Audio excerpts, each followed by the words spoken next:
আসসালামু আলাইকুম প্রিয় বন্ধুরা, কেমন আছেন? চলে আসছে আপনাদের মাঝে আবার একটা রান্নার ভিডিও নিয়ে। আমি আজকে রান্না করব ব্রয়লার মুরগি। বন্ধুরা, প্রথমে হচ্ছে পেঁয়াজ রসুন কেটে বাদামি কালার করে ভেজে নিব।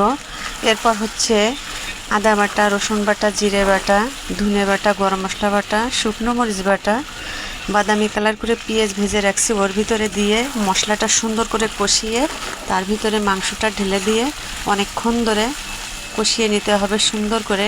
মশলা আর মাংস যখন ভাজা ভাজা হয়ে যাবে তখন হচ্ছে পরিমাণ মতো ঝোলের পানিটা দিয়ে দিতে হবে। দেখেন কি সুন্দর একটা কালার আসছে। অবশ্যই মাংসটা রান্নার আগে গরম পানি করে ধুয়ে নেবেন, ব্রয়লার মুরগি যেহেতু। অবশ্যই বন্ধুরা, ব্রয়লার মুরগি রান্নার সময় সুন্দর করে কষিয়ে নিতে হবে, তা না হলে টেস্ট লাগবে না। আমার ছেলে ঝালটা কম খায়, এই জন্য ঝালের পরিমাণটা কম দেওয়া হয়েছে। বন্ধুরা, যে যেরকম ঝাল খাবেন সেরকম দিয়ে নেবেন।